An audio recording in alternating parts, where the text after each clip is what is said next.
Ô Sainte Vierge Marie, qui pour nous inspirer une confiance sans borne, avez voulu prendre le nom si doux de Mère du perpétuel secours, je vous supplie de me secourir en tout temps et en tout lieu, dans mes tentations après mes chutes, dans mes difficultés, dans toutes les misères de ma vie et surtout au moment de ma mort.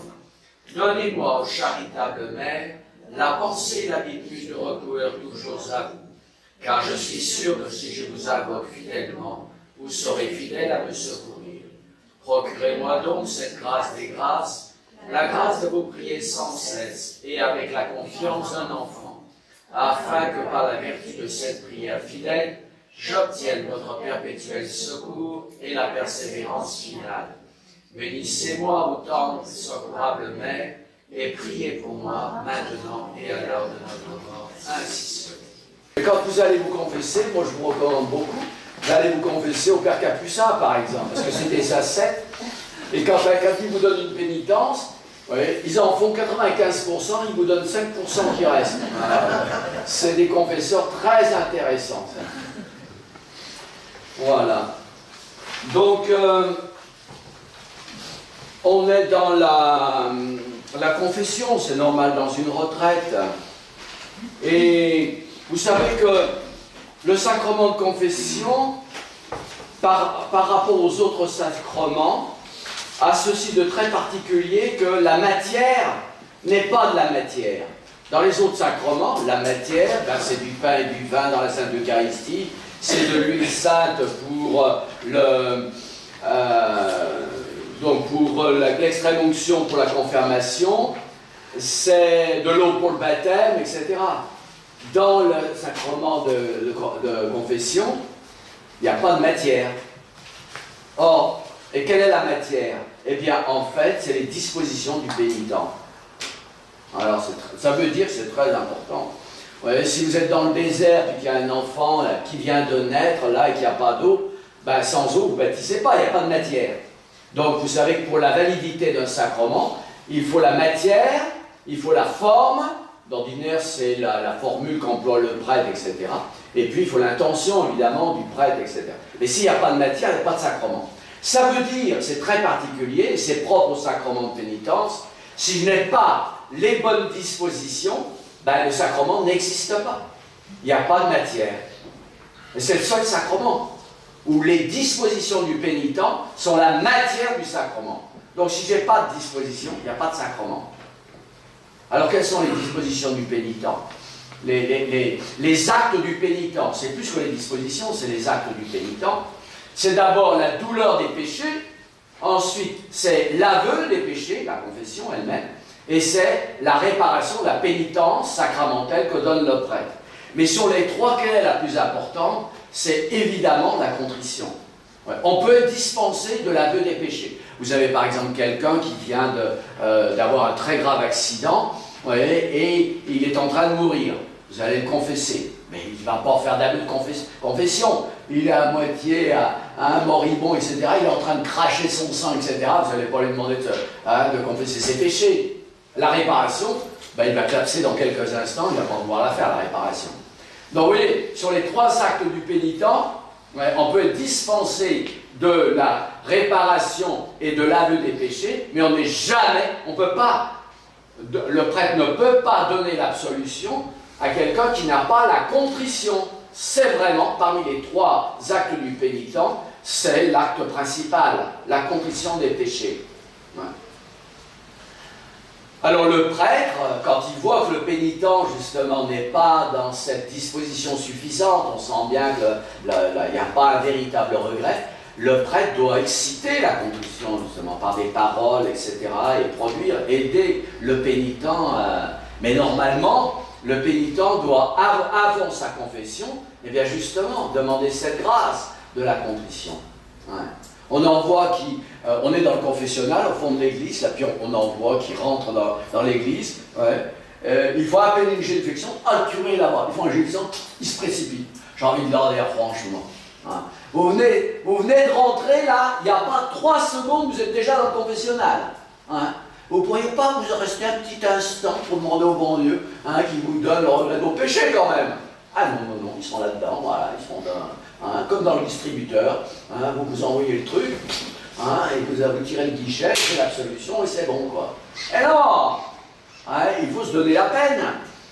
On voit des mères de famille, vous voyez, qui préparent leurs enfants à la confession, et on sent que l'essentiel, c'est de faire la liste des péchés. Donc l'aveu, c'est pas l'essentiel.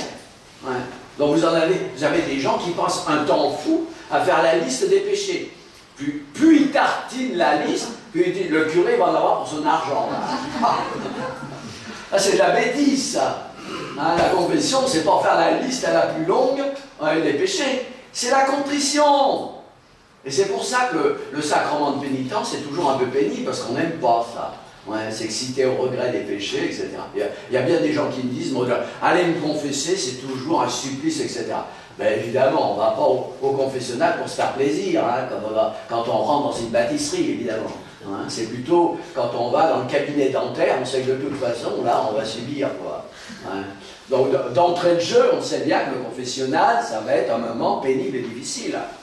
Alors, la contrition, qu'est-ce que c'est? C'est important, ouais, de définir les choses. Alors, donc vous avez la feuille, hein, ouais. Il faut d'abord, donc la contrition des péchés, hein, c'est vraiment cette douleur intense. Vous voyez, le mot contrition vient d'un verbe latin, contero, hein, contritum, c'est le supin, hein, contere, ça veut dire écraser, contere, j'écrase le grain de blé ou de raisin, etc., pour en faire du jus. Je l'écrase.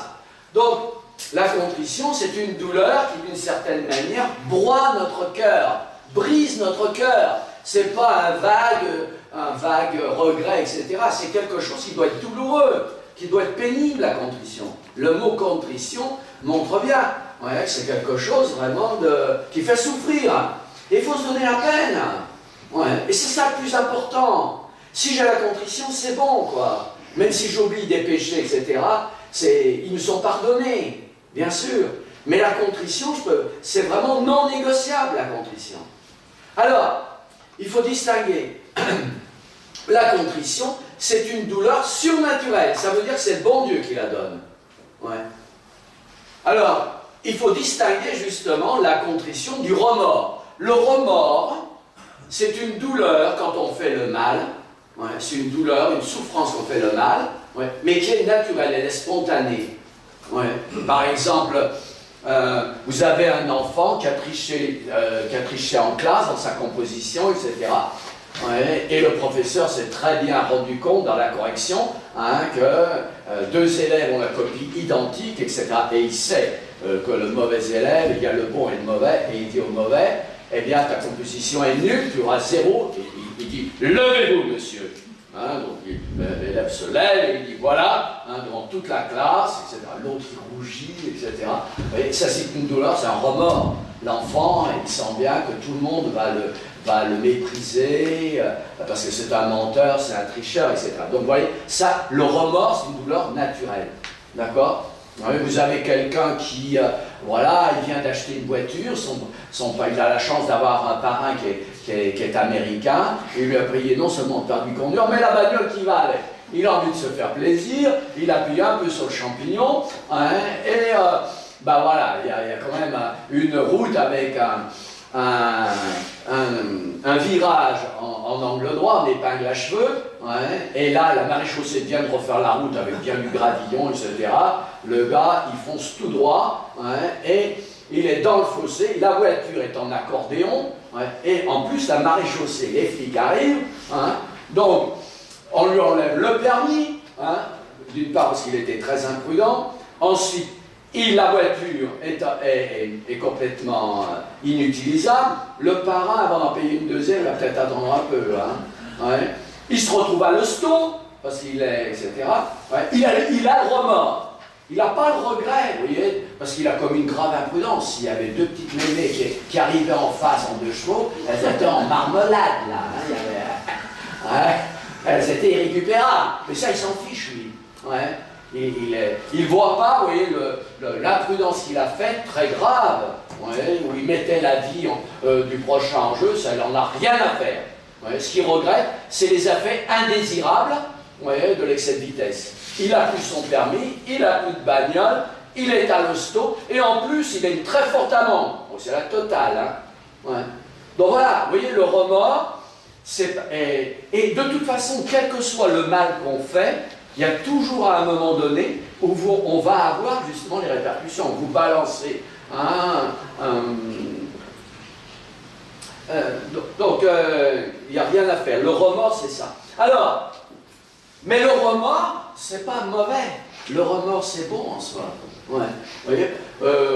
Vous voyez que dans la société civile, quand quelqu'un se conduit d'une manière qui est complètement déraisonnable, il va avoir un procès. Ouais. Et ces gens-là, devant toute une assemblée, donc il y a d'abord l'autorité civile, le juge, le procureur, les avocats, etc. Et puis il y a des gens qui assistent et devant des témoins. Ouais. Donc la société civile, lorsque quelqu'un agit en violation de la loi, la société civile se fiche éperdument de l'offense faite à Dieu. La société civile, elle est laïciste. Elle n'a rien à voir dans le mal que peuvent faire les gens par des infractions à la loi, etc. Ils ne font absolument pas référence à Dieu, absolument pas. Mais quelqu'un qui a été nocif pour la société, on va lui faire un procès, on va le condamner, et non seulement une amende, même de la prison, mais on veut aussi qu'il y ait un procès où on va flétrir sa réputation, on va l'accuser. C'est très important. Donc la société civile, quand quelqu'un fait le mal, que porte tort, préjudice et fait des dommages aux autres, la société civile, dans le procès, elle porte vraiment atteinte à l'honneur, à la réputation, au respect humain, très fort. Par exemple,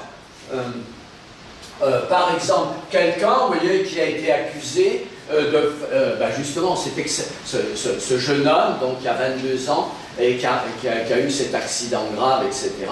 Il peut très bien être condamné si en plus, justement, en perdant le contrôle de sa voiture, etc., il a produit un accident grave et qu'il y a des blessés, même il y a un mort, il a provoqué la mort de quelqu'un, ce gars-là, il va avoir, non seulement on lui enlève son permis, on va lui donner une forte amende, etc. Mais il va être condamné, et quelquefois une peine de prison. Surtout si cet homme-là a provoqué cet accident sous l'influence de la drogue ou de l'alcool.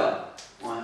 Donc dans le procès, on va lui dire, monsieur, vous êtes complètement inconscient. Vous voyez, donc c'est ce que je vous marque si vous voulez. Hein. On va flétrir, vous voyez, l'honneur de ce quelqu'un, hein, en disant, vous êtes vraiment dans l'irréflexion totale. Ouais. Vous vous êtes conduit comme un abruti. Ouais. Vous avez l'inconscience qu'en ayant ce temps d'attitude, vous mettez la vie des autres en jeu. Ouais. Donc on va lui montrer sa sottise, sa bêtise. Ouais. C'est important ça. Ouais. Donc le remords, c'est quelque chose qui est en soi qui est très bon. Alors, sur mon tableau, vous voyez, je vous montre vous voyez, le remords pour bien vous faire comprendre cette notion. Vous voyez, quelqu'un qui n'a aucune religion, il a quand même une certaine dignité de vie. Vous voyez, quelqu'un qui ne fait pas de référence, lui, il ne s'occupe pas du tout de sa conscience. Mais quelqu'un, justement, qui a un peu de dignité, il veut agir d'une manière raisonnable, tout simplement. Pour avoir une bonne réputation, c'est quelqu'un qui veut avoir, justement, d'être reconnu pour sa sagesse, pour sa prudence, quelqu'un qui est reconnu pour sa probité, pour sa moralité, sa droiture, et puis quelqu'un, ce qui fait l'honneur de quelqu'un sur Terre. C'est aussi son esprit d'entreprise, quelqu'un qui a un rayonnement social, qui a des responsabilités, etc. Donc vous voyez que quelqu'un qui n'a pas de conscience, et qui ne cherche pas du tout à ordonner sa vie par rapport à la volonté de Dieu, c'est quand même quelqu'un qui, dans la société, cherche à avoir une réputation, un honneur de sagesse, de prudence, de probité, de moralité, et puis quelqu'un, justement, qui est efficace, qui est productif, qui a des responsabilités, etc. Eh bien, le remords, Le remords, c'est de montrer que justement, en faisant le mal, j'agis contrairement à ma raison. J'agis d'une manière qui est fondamentalement en opposition avec la dignité. Quelqu'un qui fait le mal, c'est quelqu'un qui a une certaine folie dans sa manière de se conduire. C'est quelqu'un qui a de la bassesse, qui a de la lâcheté dans sa manière de faire. Et c'est quelqu'un qui est aussi toxique, quelqu'un qui est nocif, quelqu'un qui, dans la société, a une influence vraiment néfaste. Donc vous voyez ce que c'est que le remords.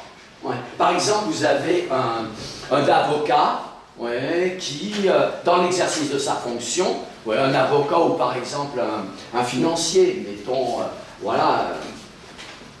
un employé de banque qui a un rôle quand même un peu important, qui fait des frais, etc.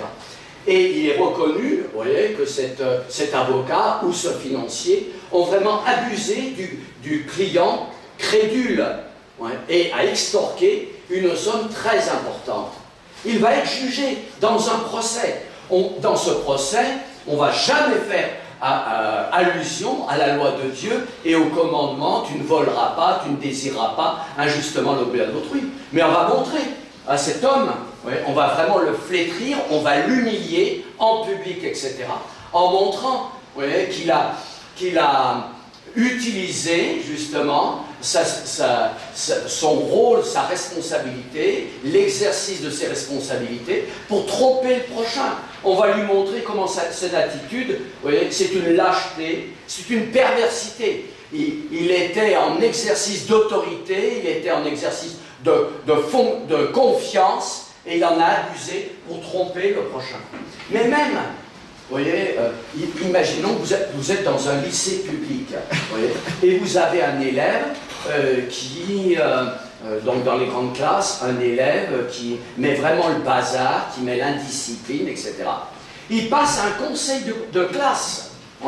Avant de le renvoyer, l'autorité le convoque devant les professeurs, etc., même devant des élèves, etc. Donc, cet élève-là, qui peut avoir 15, 18 ans, etc., le proviseur du collège, etc., va vraiment faire une sorte de procès, une sorte de tribunal, en dire, monsieur, vous avez pourtant de bons parents, vous avez un bon exemple, vous perturbez gravement les cours, vous empêchez vos camarades de travailler correctement, vous êtes en train de saboter l'autorité des professeurs, etc., et vous vous préparez à devenir un délinquant. Ceux que vous voyez là, qui sont des épaves de la société, ces jeunes gens justement, qui sont le déshonneur de la société, eh bien vous êtes en train de prendre ce chemin-là. Donc vous voyez, c'est très important quand on fait le mal, de se rendre compte, quand bien même, vous voyez, je ne ferai pas référence à ma conscience et à la loi de Dieu, le mal en soi, c'est quelque chose de très déshonorant. C'est important, ça. Vous voyez, moi, j'ai eu à traiter, malheureusement, dans mon rôle, eh bien, des gens, malheureusement, qui s'étaient rendus coupables du crime de pédophilie. Et ce qui est très particulier dans ce genre de délit, c'est que les rôles sont inversés.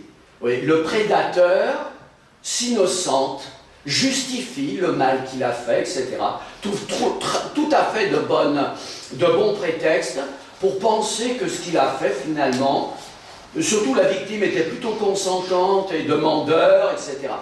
Donc dans la pédophilie, très très souvent, la plupart du temps, le prédateur, le tyran finalement qui commet ce crime, il n'a pas du tout conscience de son péché, pas du tout de son travers. Et au contraire, à l'inverse, la victime culpabilise. Ceux qui ont été victimes de pédophilie, ils ont l'impression que c'est eux qui sont responsables. Ils ont attiré ce mal sur eux, etc. Alors, j'avais rapport avec un procureur, et il me disait, c'est très important, vous voyez, que lorsqu'il y a eu des délits de pédophilie, il y a un procès. Pourquoi ? Parce que justement, vous voyez, quand la pédophilie se passe dans des milieux très fermés, etc., quand il y a inceste en plus, vous voyez, la pédophilie, quand c'est des parents qui abusent de leurs enfants, etc., la réaction un peu spontanée mais très maladroite, c'est de dire cette affaire-là, il faut la traiter en privé. Il ne faut surtout pas, vous voyez, que l'enfant accuse son père, etc. Parce que c'est donner une publicité horrible, ça va casser la famille, etc. Le procureur me disait non, non. Parce que justement, si cette affaire de pédophilie s'est traitée en interne, ouais, eh bien justement, vous voyez, vous n'allez jamais, vous voyez, remédier à cette inversion. Si vous traitez, vous voyez, de ce délit, vous voyez, sans qu'il y ait le jugement public de l'autorité civile, etc., le prédateur va demander pardon, etc. Mais c'est une simple formalité, il n'y croit pas vraiment. Ouais. Il est profondément convaincu de son innocence, de son irresponsabilité. Et au contraire, si vous traitez ça en interne, la victime, ouais, va être complètement détruite. Elle ne va jamais se remettre de ça. Ouais, parce qu'elle a vraiment ce sentiment, ouais, qui la ronge, que c'est elle qui est coupable. Alors le procureur me disait, c'est très important que dans ce cas-là, surtout, il y ait ce jugement public, civil. Ouais. Parce que là, vous voyez, en public, le prédateur, il voit vraiment, vous voyez, que l'autorité, on a des arguments, etc. Pour ce gars-là, peut-être qu'on ne va pas réussir vraiment à lui donner la conscience de son crime. Mais quand même, il sent que toute la société le condamne, le juge, etc. Le méprise. Ouais, et ça, c'est très dur pour lui. Et c'est un véritable supplice. Et c'est déjà une manière de lui inspirer quand même le regret de ce qu'il a fait. Et à l'inverse, la victime, justement, qui dans un jugement public voit qu'au contraire on la plaint et qu'on l'innocente complètement et qu'elle est en rien responsable de ce qui s'est passé, eh bien ça lui permet de remettre les choses en place. Ça ne va jamais la guérir de la plaie. La plaie, elle ne va jamais pouvoir être soignée, c'est impossible. Jusqu'à la fin de sa vie, cette victime va être voilà, une plaie vivante, saignante. Ouais, elle ne va jamais se remettre de ça. Mais quand même, il y a eu ce jugement public, ouais, où on a montré, où on a cherché vraiment à la convaincre tous, ouais, qu'elle n'avait rien à se reprocher dans ce qui s'est passé. Mais bien sûr que non. Elle était trop jeune, elle était innocente, etc. Et qu'elle a vraiment été victime. Alors vous voyez, ça c'est important. C'est important quand je vais me confesser. Vous voyez, dire, ouais, c'est trop facile. Je vais dans le confessionnal. Un confessionnal, je suis derrière des rideaux, hein, je suis en tenue masquée, le curé, hein, etc. Tout se passe en interne finalement. Ouais, donc le gars qui a commis des choses abominables, etc. Ensuite, je sais que le confesseur, il ne peut rien dire sous peine de péché mortel et de damnation et d'exclusion. C'est quand même trop facile, ça. C'est trop facile. Ouais. Donc des gens, vous voyez, qui ont commis des crimes énormes et ça, ils vont se confesser, ils se remettent en grâce avec le bon Dieu, ouais, mais les torts qu'ils ont faits, les dommages qu'ils ont faits, etc. Ouais, qu'est-ce qui se passe là-dedans? Ouais. Alors, quand on va se confesser, c'est important, ouais, de s'exciter à ça. Le mal que j'ai fait, quand bien même, vous voyez, le bon Dieu ne le punirait pas, quand bien même, vous voyez, je ne suis pas menacé de l'enfer, etc. Le mal que j'ai fait, même simplement par rapport à la raison, par rapport à la dignité humaine, c'est quelque chose d'abominable. D'abominable. C'est important ça dans la confession. Est-ce qu'on fait cet effort-là? Ouais. Que les péchés que je suis en train d'accuser là, un prêtre qui est obligé au silence, etc. Si ça venait à être connu en public, etc., comment je serais traité? Je passerais pour quelqu'un de moins que rien. Ouais, important ça. Alors, je vous ai dit que le remords, c'est une douleur naturelle, spontanée. Ouais. Donc ça veut dire que quelqu'un qui va se confesser uniquement avec du remords, l'absolution ne peut pas lui être donnée. Parce qu'il n'a pas la contrition, c'est une douleur surnaturelle qui vient de Dieu. On va voir justement, vous voyez, que la véritable douleur surnaturelle qui me permet d'avoir le pardon de mes péchés, c'est la contrition, c'est pas le remords. Mais le remords est très utile. Le remords est très utile. Voilà. Je pense que c'est important. Vous voyez, chez un enfant, quand un enfant fait le mal, etc., dans l'éducation, d'aborder ce sujet-là. Souvent, justement, quand un enfant, voilà, est gourmand, paresseux, qu'il est violent, etc., on va tout de suite faire allusion, justement, eh bien, à la loi de Dieu, au commandement de Dieu, etc. Et c'est bien, bien sûr.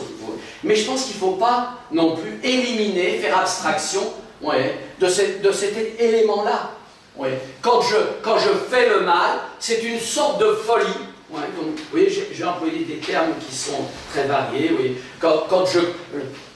Parce que vous voyez, le péché, si on veut vraiment, vous voyez, se délivrer du péché, etc., il faut vraiment en voir juste la malice, la perversité. Vous voyez, si en commettant le péché, en m'accusant des péchés, j'ai l'impression que c'est quelque chose qui est bon en soi, mais qui est interdit. Vous voyez, quand on s'accuse du péché en confession, vous voyez, le regret vient du fait du sort que c'est interdit par le bon Dieu. Donc j'ai violé la loi de Dieu. Et c'est vrai. Le péché, c'est une violation du droit de Dieu. Mais je pense que c'est important de se dire que le mal que j'ai fait, vous voyez, c'est, quand bien même ça ne serait pas interdit, c'est quelque chose de déshonorant de commettre le péché. C'est quelque chose de déshonorant. Pourquoi c'est déshonorant? Parce que c'est de la folie, c'est de la bassesse, c'est de la lâcheté, et puis c'est finalement quelque chose de scandaleux, quelque chose qui pousse au mal, qui entraîne les autres au mal, etc. Je pense que c'est très important. Le remords, vous voyez, dans la confession, prépare à la vraie douleur surnaturelle. Ouais. Alors maintenant, justement, comment on passe du remords à la contrition? Donc la contrition, c'est une douleur surnaturelle, je vous ai dit, c'est quelque chose qui est donné par Dieu, cette douleur. Eh bien, par la prière, il faut le demander. Donc quand on va se confesser, il est très important de prier. Ouais. C'est ça. Vous voyez, le bon Dieu change notre corps. Et il nous fait passer du remords, justement, à la contrition. Ouais. Alors, la contrition. La contrition, on la distingue par l'attrition et la contrition. Alors, quelle est la différence? Vous voyez, les deux sont surnaturels. Dans l'attrition ou la contrition, vous avez une douleur surnaturelle qui vient de Dieu. Quelle est la différence? Pourquoi on fait cette distinction entre l'attrition et la contrition? La différence vient du motif, c'est-à-dire cette douleur, vous voyez, d'avoir offensé Dieu. Dans l'attrition, j'ai la douleur par rapport à moi, c'est-à-dire je considère le péché par rapport au dommage qu'il cause à mon âme. L'attrition, c'est regretter le péché parce qu'il met mon salut éternel en jeu. Quand je commets le péché, eh bien, ça va, si vous voulez, ça va avoir des effets sur mon âme absolument destructeurs. Et ça me menace de châtiments horribles. Voilà pourquoi on appelle ça l'attrition, c'est que le motif est moins noble. Le regret des péchés par l'attrition, c'est par rapport à mes intérêts à moi, par rapport au dommage que le péché fait par rapport à mon âme, par rapport à mon éternité. D'accord? Tandis que la contrition, c'est regretter le péché par rapport à Dieu, par rapport à la gloire de Dieu. Alors, cette douleur des péchés qu'on appelle contrition, elle est beaucoup plus noble. Ce n'est plus moi, vous voyez, que je considère avili, dégradé par le péché, menacé de l'enfer, etc. Dans la contrition, c'est la gloire de Dieu. Je considère que le péché atteint le bon Dieu d'une certaine manière. C'est ce qu'on dit dans l'acte de contrition. Mon Dieu, j'ai un très grand regret de vous avoir offensé, parce que vous êtes infiniment bon et infiniment aimable. Ça, c'est la contrition. Je regrette le péché, voyez, par rapport à l'offense faite à Dieu. L'attrition, je regrette le péché par rapport au salut de mon âme qui est compromis en commettant le péché. Alors, vous voyez bien que l'attrition, c'est regretter le péché inspiré par la crainte servile. C'est la crainte du serviteur, qui redoute d'être châtié par le maître. Donc voilà pourquoi, vous voyez, cette douleur qui est bonne, quand je vais me confesser avec ça, Mon péché est enlevé. L'attrition suffit. Donc quand je vais me confesser avec le regret de mes fautes, parce que je crains l'enfer, ouais, ma confession est tout à fait bonne. Ouais, parce que justement, c'est une douleur surnaturelle. Ouais. Je regrette le péché, non plus pour des motifs purement naturels, ouais, par rapport justement à mon honneur, par rapport à ma réputation, etc. Mais je regrette le péché par rapport au salut de mon âme, par rapport à mon éternité. Donc cette douleur des péchés suffit pour la confession, justement, et pour être pardonné du bon Dieu, l'attrition. Mais vous voyez que la contrition, c'est un motif beaucoup plus noble, et cette douleur des péchés, oui, est bien plus efficace. Ça veut dire que celui, oui, qui a commis un péché mortel, oui, et a la contrition, c'est-à-dire regrette vraiment son péché par rapport à l'offense faite à Dieu, avant même d'aller se confesser, son péché est déjà pardonné. Oui. Parce que la contrition, c'est finalement un acte de charité parfaite. Vous voyez, celui qui regrette le péché par rapport à l'offense faite à Dieu, c'est-à-dire, ça veut dire qu'il a un tel amour de Dieu, ouais, par charité, justement, que le péché lui paraît quelque chose de tellement inconcevable par rapport à Dieu qu'il aime infiniment, ouais, Dieu qui est infiniment bon, infiniment aimable, etc. Alors c'est très important, parce que, vous voyez, imaginez quelqu'un qui est en... Et voilà, il vient d'avoir... il a commis un péché d'ivresse, il était complètement dans le coma éthylique, etc. Donc voilà, c'est le péché mortel d'ivresse, etc. Et puis à peine est-il remis, etc. Vous voyez qu'il prend la voiture, bon, il est quand même encore dans un état un peu second, et là, il a un accident très grave, un accident mortel. Ouais. Et il a quelques minutes, il est écrasé sous sa voiture, il a quelques minutes pour réagir. Ouais. Alors, donc il est en état de péché mortel. Alors, cet homme-là s'excite vraiment à la contrition parfaite. Ouais. À la contrition parfaite, il a cette douleur, voilà, c'était accidentel, c'est quelqu'un qui par ailleurs peut avoir une vie qui est assez bonne, qui est assez chrétienne, etc. Mais il lui arrive, il a eu un moment de désespoir, etc. Et puis voilà, pour échapper à sa détresse, il s'est enivré, etc. Il a la contrition parfaite. Ben, ça veut dire que cet homme, il ne va pas en enfer. Il vient de commettre un péché mortel. Il a commis un péché mortel. Il n'a pas pu se confesser. Mais il a la contrition parfaite, il va au purgatoire. Il ne va pas en enfer. La contrition parfaite a suffi à lui rendre l'état de grâce. Énorme. Ouais. Imaginez le même homme. Ouais, mais malheureusement, ouais, il est dans des états de péché mortel, et il est dans les mêmes conditions, il va mourir dans quelques secondes. Et il n'y a pas de prêtre qui passe. Il a seulement l'attrition. Il a la peur de l'enfer. Eh bien, il va en enfer. C'est pas suffisant. Ouais. Par contre, si ce même homme, vous voyez, qui a été sur le point de mourir, a l'attrition, et par chance, il y a un prêtre qui circule là, ouais, et qui lui donne la confession et l'extrême-onction. Il est sauvé. Parce qu'avec l'attrition, il va au purgatoire, mais il est sauvé. Parce que l'attrition, avec le sacrement, ouais, ça pardonne les péchés. Donc voilà, c'est très important, ouais, de savoir faire cette distinction. Ouais. Lorsque j'ai la contrition de mes péchés, la contrition parfaite de mes péchés, avant même d'aller me confesser, j'ai déjà retrouvé l'état de grâce. Mais vous voyez que on n'est jamais sûr d'avoir la contrition parfaite. Ouais. Donc vous voyez quelqu'un, voilà pourquoi, vous voyez, quand on a commis un péché mortel, il y a des gens qui vous disent, eh bien, j'ai commis un péché mortel, mais voilà, j'ai assisté à la messe le dimanche et j'ai été communié parce que je me suis excité à la contrition parfaite. Qu'est-ce qu'il faut lui répondre?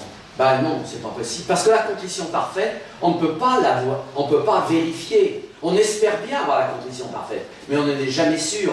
Voilà pourquoi que quelqu'un qui a commis un péché mortel et qui s'excite à la contrition parfaite, il ne peut jamais aller communier sans s'être confessé. Parce qu'il n'a pas la garantie, justement, d'avoir la contrition parfaite. Il faut l'espérer. Oui. Alors, les trois, retenez, hein, vous voyez que par rapport au mal qu'on fait, les trois sont très utiles. Oui. D'une part, le remords, Ouais, parce que ça fait prendre conscience, ouais, que quand bien même le péché ne serait pas puni par le bon Dieu, quand même le péché, ouais, c'est quelque chose de déshonorant. Ouais. Si, je vous l'ai dit, ouais, quand on va se confesser, si on pense, ouais, que le mal que j'ai fait, je m'en confesse uniquement parce que c'est interdit par le bon Dieu, mais qu'en soi c'est bon, mais c'est interdit, c'est bon mais c'est interdit, eh bien on va continuer à commettre le péché. Au contraire, quelqu'un qui en se confessant dit, non seulement j'en ai le regret parce que c'est interdit par le bon Dieu, mais quand bien même le bon Dieu ne le punit pas, le mal que j'ai fait c'est quelque chose d'indigne, c'est quelque chose de déshonorant. Vous voyez, il faut détester le péché, vous voyez, en pensant qu'il n'est pas du tout estimable. Si je continue à croire que le péché peut avoir quelque chose de bon, quelque chose d'honorable, etc., je ne vais pas pouvoir m'empêcher de le commettre. Donc il faut me dissuader. Il faut me dissuader, vous voyez, que le péché puisse avoir une bonté quelconque. Et ça, c'est le remords.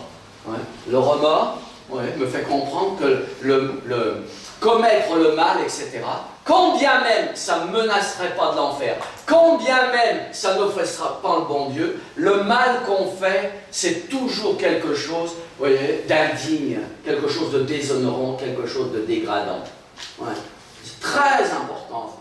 Alors, oui, donc ça veut pas dire, vous voyez, que pour aller se confesser, il faut passer des heures entières pour réfléchir. Ouais. Mais je pense qu'il faut, vous voyez, avoir cela un peu en tête. Quand on va se confesser, vous voyez, pensez que la douleur de mes péchés, c'est plus important, c'est bien plus important, vous voyez, que l'aveu de mes péchés et la pénitence sacramentelle. Ce qui est essentiel quand je vais me confesser, c'est la douleur des péchés. Ouais, c'est essentiel. Donc, voilà, vous voyez, ça peut prendre quelques instants seulement. Oui, mais vous voyez pourquoi un des exercices de piété les plus importants qu'on vous recommande partout, quelle que soit la spiritualité, et qu'on fait très peu, ouais, c'est l'examen de conscience. Ouais, parmi les exercices de piété, c'est celui qu'on fait le moins. Et pourtant, c'est indispensable. Si vous voyez quelqu'un qui fait son examen de conscience régulièrement, il n'y a pas de problème pour les confessions. Ouais, la confession peut se préparer très très facilement et très rapidement. Si tous les soirs, justement, il se juge par rapport à ça. Ouais. Si on fait cet exercice, là encore, ça ne dure pas des heures, mais si je me mets vraiment, ouais, en face de ma conscience, etc., ouais, et que je fais eh bien, voyez, c'est le contrôle continu. En permanence, justement, je vérifie, ouais, que toutes les actions que j'ai pu faire, etc., ouais, là où il y a justement quelque chose de désordonné, eh bien, passer de l'un à l'autre. Alors, il y a certaines personnes qui vous disent, vous voyez, que l'attrition, voyez, la crainte servile, c'est quelque chose, vous voyez, qui n'est pas vraiment souhaitable. Mais si, bien sûr, la crainte de l'enfer est très importante. Alors, donc, la crainte servile, c'est quoi? Alors, je vous explique, vous voyez, qu'est-ce que c'est? Qu'est-ce que c'est que la crainte, l'attrition? L'attrition, je vous ai dit, hein, c'est par rapport à moi. Les effets indésirables du péché, vous voyez, qui compromettent mon salut. Et surtout, qui salissent mon âme, qui dégradent mon âme, qui appauvrit mon âme. Vous voyez, commettre un péché, évidemment, je parle de péché grave, de péché mortel, mais même le péché véniel. Ouais.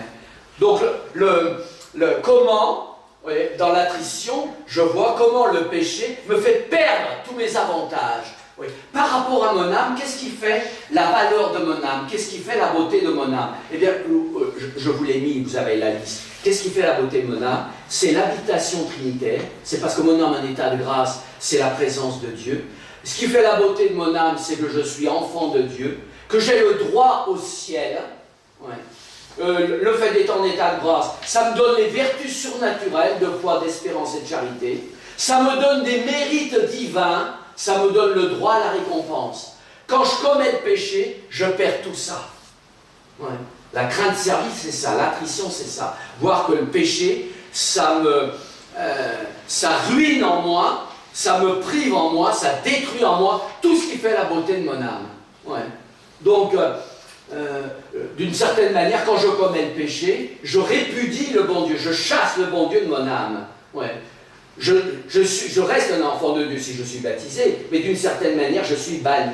Ouais. Au lieu d'avoir le droit au ciel, eh bien, au contraire, ouais, je suis en état de damnation, je mérite l'enfer. Ouais. Le péché, les pertes du péché, c'est justement de me faire perdre au moins la charité, la vertu surnaturelle de charité, et ça dépouille celui qui commet le péché mortel, il n'a plus aucun mérite aux yeux de Dieu. Donc vous voyez comment l'attrition me fait regretter le péché par rapport à mon âme, en tant qu'il me fait perdre tous les avantages de mon âme, toute la beauté de mon âme. Ensuite, toujours dans l'attrition, comment la crainte servile me fait détester le péché par rapport au tourment. Par rapport au tourment. Alors, en enfer, c'est des tortures atroces, c'est des supplices inouïs, c'est la furie des démons contre moi, c'est le ver de la conscience et c'est le feu dévorant. C'est horrible.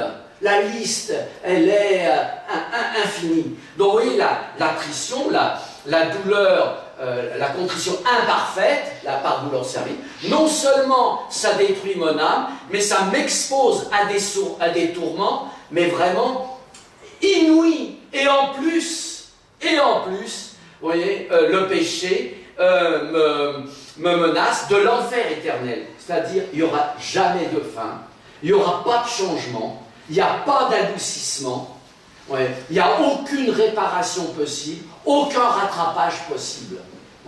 Donc voilà, vous voyez, l'attrition, la crainte servile, par rapport aux pertes de mon âme, par rapport aux tourments auxquels je me expose, et surtout, l'éternité, on appelle ça l'enfer de l'enfer.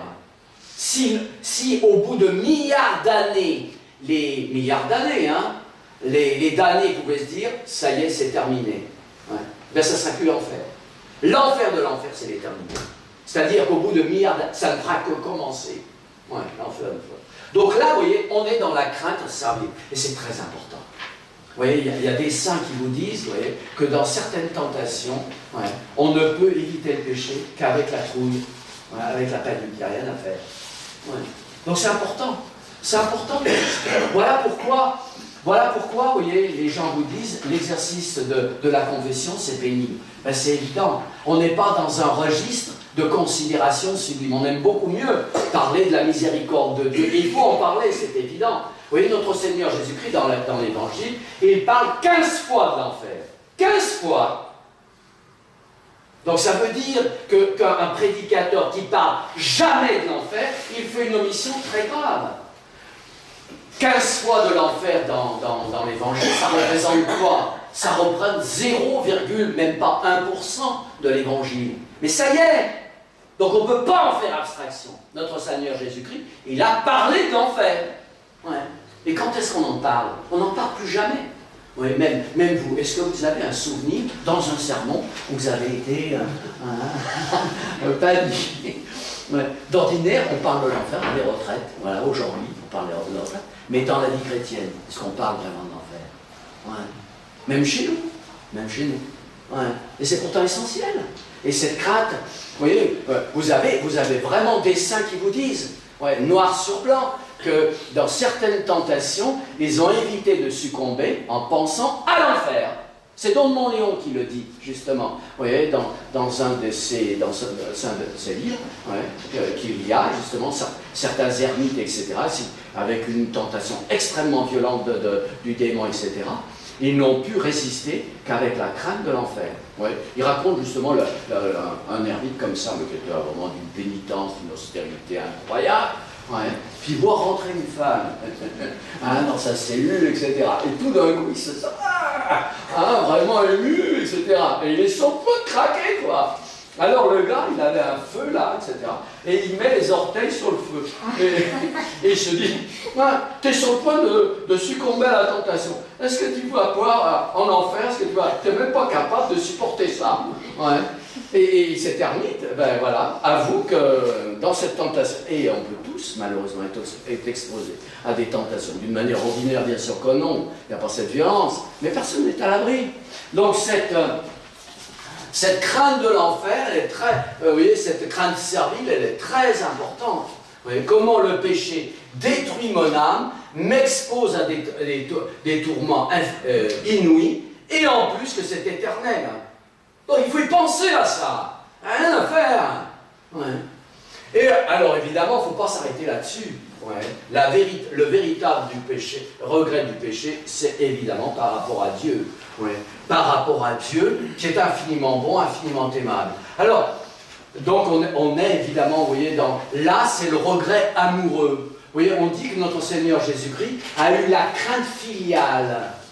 C'est plus la crainte servile, c'est la crainte filiale. J'aime mieux dire, parce que le mot crainte a toujours, si vous voulez, une connotation un peu péjorative. J'aime mieux dire le regret amoureux. Vous voyez, notre Seigneur Jésus-Christ avait cette crainte, voilà, c'est de déplaire à son Père. Quand on aime beaucoup quelqu'un, on est tellement attentif, justement, pour ne l'offenser en rien. On a une telle délicatesse d'âme, etc. Eh bien, c'est ça la contrition parfaite. On aime tellement le bon Dieu qu'on est toujours un peu préoccupé d'avoir des maladresses, etc. Surtout pas délibérément et volontairement, mais on peut toujours avoir des attitudes qui peuvent lui déplaire un peu. Vous voyez, notre Seigneur Jésus-Christ dit « Mon Père m'aime parce que je fais toujours ce qui lui plaît. » C'est beau ça. C'est Jésus qui le dit. Mon Père m'aime parce que je fais toujours ce qui lui plaît. Ben, c'est ça la crainte servile. La crainte filiale. Ouais. Si vous voulez, cette inquiétude amoureuse, vous voyez, de ne jamais déplaire au bon Dieu. Ça, c'est la contrition parfaite. Alors Dieu, donc vous voyez, cette contrition parfaite, elle est inspirée d'une part par les perfections de Dieu. Ouais. Comment les perfections de Dieu, elles sont à l'infini. Mais voilà, limitons-nous à la sagesse de Dieu, la sainteté de Dieu, la puissance de Dieu et la justice de Dieu. Alors, donc Dieu dans ses perfections. Et je vais regretter le péché qui justement porte atteinte à ces perfections de Dieu. Ouais. Par exemple, la sagesse de Dieu. On voit que Dieu a créé le monde avec beaucoup d'ordre, avec beaucoup d'harmonie, beaucoup de beauté. Eh bien, je vais détester le péché en me disant, quand je commets le péché, je mets le désordre, je mets le chaos. Combien le péché, par rapport à cette perfection de Dieu de sagesse, combien c'est quelque chose qui est inacceptable. Comment je peux aimer Dieu en tant que sagesse est infinie et continuer à me conduire d'une manière qui justement met le désordre, ensuite la sainteté de Dieu, la pureté de Dieu, justement. Mon âme, elle a été créée justement à l'image de Dieu, par la sainteté de Dieu, par le péché. Cette pureté de Dieu, je la salis d'une certaine manière. Vous voyez, le démon, évidemment, qui a la haine de Dieu, il ne peut pas s'attaquer à Dieu directement. Mais d'une certaine manière, il offense Dieu à travers la créature. Le démon, quand il voit dans notre âme, justement, cette empreinte de Dieu, cette ressemblance de Dieu, en nous faisant commettre le péché, il est tellement content, le bon Dieu.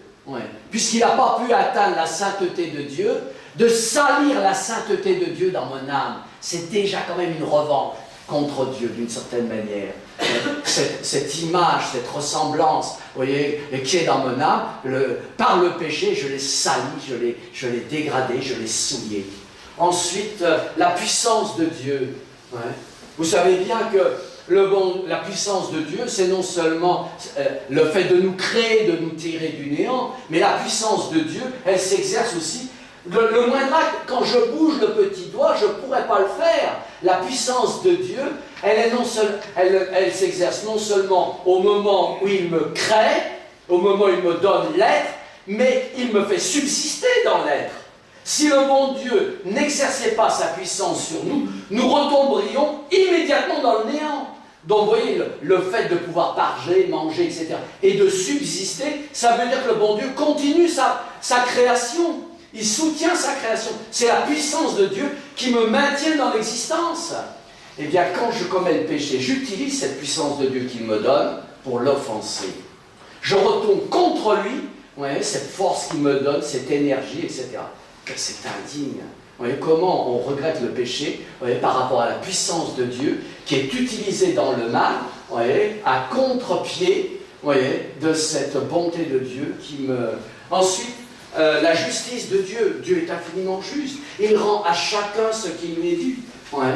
Et bien là, ouais, par le péché, cette justice-là, ouais, comment je l'offense, comment je contredis cette justice de Dieu. Alors maintenant, voyons, toujours hein, dans ce regret de Dieu, un regret de charité, hein, cette crainte filiale, ce regret amoureux, par rapport à la bonté de Dieu. Quelle est la différence?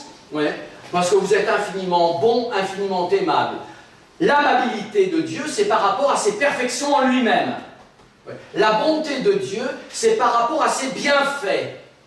Dieu, pour moi, c'est qui? Dieu, il m'a créé. Dieu est mon créateur, il est providence. Dieu, par rapport à moi, il est sauveur, il est rédempteur. Il a versé son sang, il a donné sa vie pour m'arracher au péché. Dieu est sanctificateur. Par le Saint-Esprit, mon âme est complètement, par les dons, le Saint-Esprit m'inspire constamment, justement, me pousse à faire le bien, à éviter le mal. La sanctification, c'est le Saint-Esprit. Et ensuite, par rapport à moi-même, Dieu, il est juge et il est rémunérateur. À ma mort, Dieu va me donner la sentence, soit de punition, soit de récompense. Eh bien, par le péché, comment j'offense? Ouais. Comment le péché offense Dieu par rapport justement à tout ce qu'il fait pour moi? En tant que créateur, Dieu est mon souverain maître. Ouais. Donc, il a des droits infinis. Vous voyez, vous avez un chien, ouais, un chien de chasse. Vous l'avez acheté, c'est votre propriété. Et vous attendez que ce chien, eh bien, voilà, vous rapporte le gibier, etc. Et il n'a pas le droit, il n'a pas le droit de faire autre chose. C'est votre clébard. Ouais. Et c'est votre propriété. Eh bien, nous sommes beaucoup plus qu'un simple chien par rapport à son maître. Nous sommes beaucoup plus dépendants par rapport à Dieu que l'est un chien par rapport à son maître. Vous avez une voiture, vous avez acheté votre voiture, vous voulez que tout fonctionne selon votre volonté, etc. C'est votre propriété. Et vous n'acceptez pas que quelqu'un intervienne pour vous empêcher l'usage de votre propriété. Eh bien, si on avait la même logique et la même cohérence par rapport à Dieu, on lui doit tout. Ouais. Donc comment le péché prive Dieu de ses droits les plus fondamentaux? Comment mon péché, justement, c'est une révolte, c'est une insoumission que je dois fondamentalement à Dieu. En plus, Dieu, il est providence. Dieu sans cesse s'occupe de moi. Ouais. Comment le péché, justement, ne tient pas compte de cette réalité. Ensuite, donc on est toujours dans cette crainte filiale, ce regret amoureux. Dieu, il est sauveur.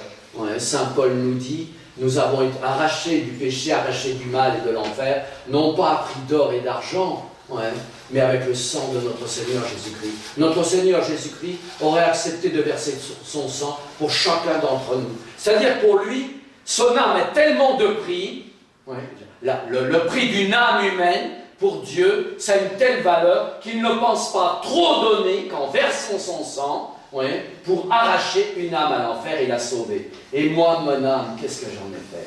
Souvent, j'ai commis un péché mortel, j'ai tué mon âme pour un rien du tout. Pour voler un objet qui est de la quincaillerie, pour me donner un plaisir dont j'ai honte, parce que j'ai cédé à la haine, etc. d'un moment. On voit que notre âme, par le péché, on la brade, comme s'il s'agissait d'un moins que rien, de chiffon, de saleté, d'ordure. Le péché, qu'est-ce qu'il nous a obtenu en échange de la perte de notre âme? La mort de notre âme, qui a été causée par le péché, quelle en a été la satisfaction, la contrepartie?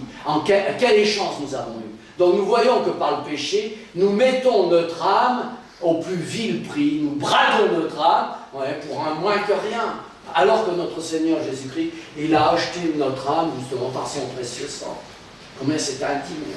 Ensuite, l'Esprit Saint consolateur. Vous savez bien que par la grâce actuelle, par les dons du Saint-Esprit, sans cesse le bon Dieu, quand on a quand on a à poser une action, à remplir un devoir, etc., sans cesse, le Saint-Esprit va nous stimuler d'abord. Il va nous donner le courage, il va nous donner le désir, il va nous donner l'impulsion, la grâce actuelle. Au moment où nous sommes en train d'accomplir, il va nous donner les encouragements, il va nous donner le réconfort, etc.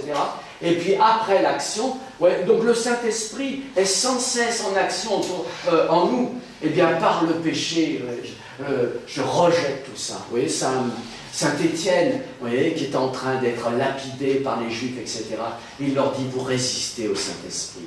Vous résistez au Saint-Esprit. Le Saint-Esprit vous a montré comment notre Seigneur Jésus-Christ était innocent et parfait. Il a fait des miracles. Il a ressuscité les morts, etc. Et vous refusez obstinément, justement, toutes ces grâces, toutes ces lumières, etc. Vous résistez au Saint-Esprit.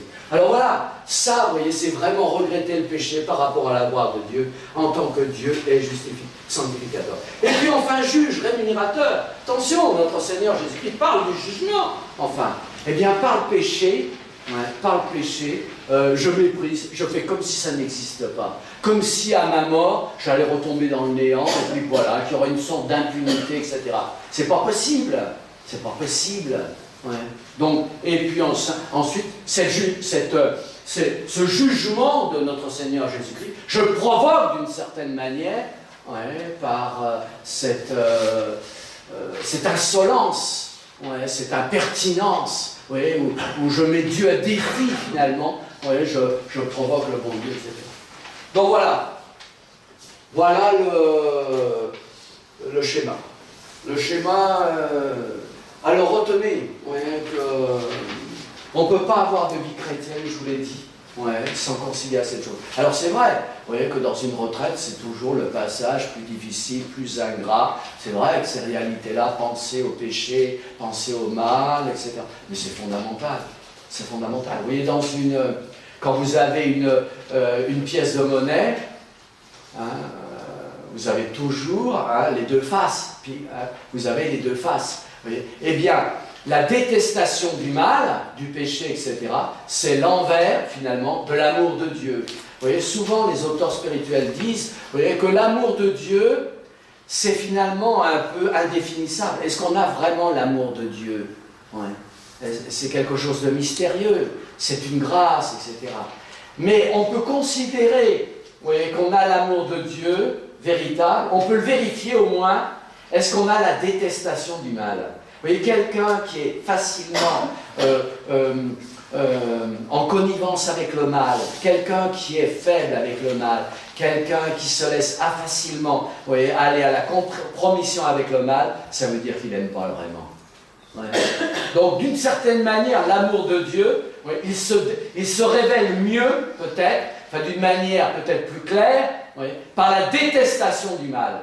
Si je veux avoir la garantie que j'aime vraiment le bon Dieu, eh bien je dois analyser, est-ce que je déteste le mal ? Est-ce que j'ai l'horreur du mal ? Est-ce que je fuis le péché ? Ça, c'est la preuve que j'aime vraiment le bon Dieu. Ça, c'est la preuve infaillible. Au contraire, si je suis toujours prêt à négocier, à trouver des accommodements, à trouver quand même des allègements, etc., ça veut dire que finalement, j'aime pas complètement. Mais il y a quelque chose de très imparfait.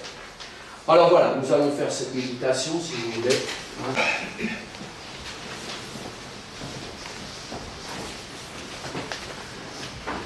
Au nom du Père, et du Fils et du Saint-Esprit, ainsi soit-il. Comme je l'ai dit, c'est un exercice toujours pénible, toujours difficile. Alors mettons-nous entre les mains de la très sainte Vierge Marie. Voilà, Notre-Dame, le cœur douloureux et immaculé de Marie. La très sainte Vierge Marie à Fatima supplie les âmes en disant « Mais cessez d'offenser mon très cher Fils qui est tellement offensé. » Donc voilà, c'est Notre-Dame de cette douleur, Notre-Dame de compassion qui va nous aider. Vraiment, la très sainte Vierge Marie va toucher notre cœur. Dans le Stabat Mater, c'est magnifique. Moi, je trouve que c'est une des plus belles prières liturgiques à la très sainte Vierge Marie. On lui demande justement Sancta Mater istudagas, crucifixi fice plagas, cordimeo valide. Sainte Vierge Marie, imprimez dans mon cœur les saintes plaies de Jésus crucifié. Alors voilà, pour faire cet exercice, on demande à la très sainte Vierge Marie de toucher notre cœur, qui est dur, qui est insensible, qui est froid, qui est tellement indifférent au péché, au mal. On a tellement de difficultés. Le péché reste souvent pour nous quelque chose de banal. Voilà, il ne faut pas en faire une histoire, c'est pas si grave. Alors que la Sainte Vierge nous aide dans cet exercice, justement.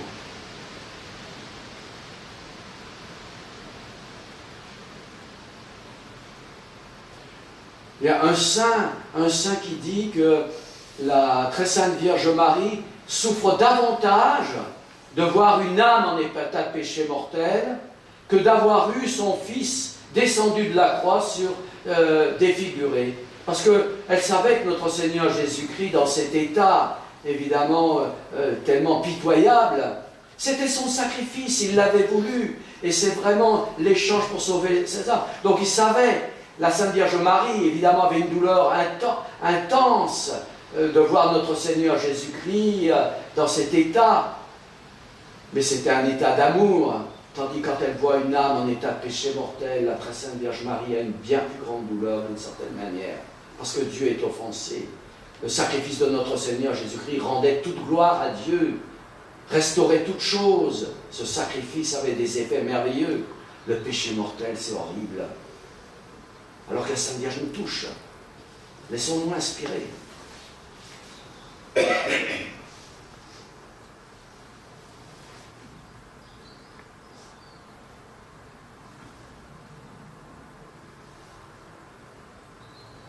Sainte Vierge à Fatima, elle montre l'enfer aux enfants de Fatima pour les exciter, non pas à la douleur de leur péché, ils étaient innocents ces enfants, mais pour leur donner le grand désir de retirer les âmes, d'empêcher les âmes de tomber en enfer. Demandons vraiment à la Sainte Vierge, elle va nous aider.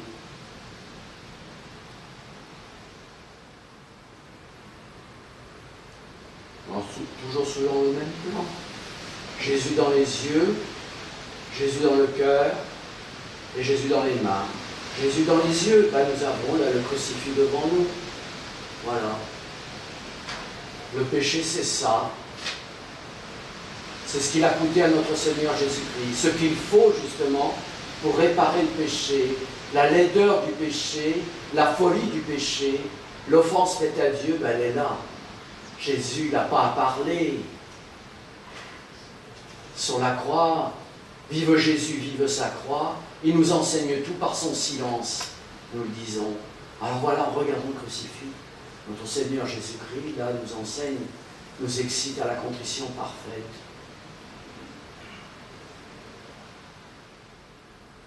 Comment mon péché s'oppose à la sagesse de Dieu, la sainteté de Dieu, la puissance de Dieu, la justice de Dieu, perfection de notre Seigneur Jésus-Christ, incarné. Et puis par rapport aussi à ces bienfaits de Dieu, Dieu qui est mon créateur et providence, Dieu qui est mon sauveur, Dieu qui est sanctificateur, Jésus qui m'envoie son esprit pour me perfectionner, pour me faire vivre dans la vertu, et puis Jésus qui sera mon juge. Jésus dans le cœur, comment je fais mes confessions? Je fais l'examen de conscience, je fais une liste. Mais est-ce que vraiment je demande cette douleur? Il n'y a que le bon Dieu qui peut me donner cette douleur. Est-ce que je m'excite à cette douleur? Est-ce que je me dispose à cette douleur? Il faut me donner de la peine, il n'y a rien à faire. Je passe du remords à l'attrition, à la crainte servile, et puis ensuite à la contrition. C'est regret amoureux. Mais il faut que je fasse ça, enfin. Est-ce que je n'ai pas tendance à banaliser le péché? Peut-être que le bon Dieu me donne la grâce, effectivement, de ne jamais tomber dans le péché mortel. Depuis bien des années, j'ai assaini, j'ai normalisé ma vie. Peut-être que même, j'ai eu la grâce insigne de ne jamais tomber dans le péché mortel. Mais un simple péché véniel, combien des saints ont eu un regret infini et toute leur vie? Parce que c'est une malice infinie. Alors Jésus dans le cœur, c'est l'examen de mes confessions. Comment je me confesse? Comment je réagis au péché des autres? Souvent, je réagis au péché des autres par la critique, par la médisance. Mais Jésus a dit, je ne suis pas venu ni pour juger, ni pour condamner, mais pour sauver. Bien souvent, nous parlons à tort et à travers des péchés qui se commettent, nous nous indignons, etc. Est-ce que nous sauvons? Est-ce que nous sommes des co-rédempteurs, des médiateurs? Est-ce que nous prions pour les pécheurs? Est-ce que nous avons ce tourment, ce martyre, comme les enfants de Fatima, d'arracher des âmes à l'enfer? Et Jésus dans les mains. Je ne peux pas me confesser sans m'engager. Je prends la ferme résolution de ne plus vous offenser, d'éviter les occasions de faire pénitence. C'est quoi cette formule? Bien souvent, nous récitons cette formule sans qu'il y ait au bout des promesses efficaces. Nous ne prenons pas de résolution ou ne les tenons pas. Voilà pourquoi, bien souvent, d'une confession à l'autre, rien ne change, parce qu'il n'y a pas eu de résolution efficace. On n'a pas pris d'engagement. Alors c'est ça le fruit de la confession. Il y a un échange. Le bon Dieu m'a pardonné mes péchés, mais c'est ce qu'on appelle le ferme propos. Dans la contrition, il y a le regret des fautes que j'ai commises, mais il y a l'engagement de prendre tous les moyens pour n'y plus retomber. C'est le ferme propos, c'est la résolution. Alors qu'est-ce que nous voulons faire justement? Il faut que cette retraite, cette récollection, eh bien, nous aide justement à prendre des résolutions efficaces, fructueuses. Nous terminons ensemble par l'acte de contrition. Mon Dieu, parce que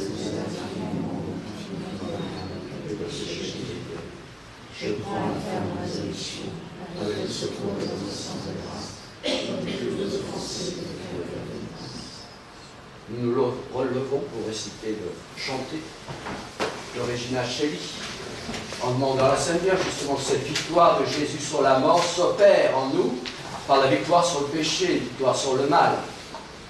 Regina Coeli,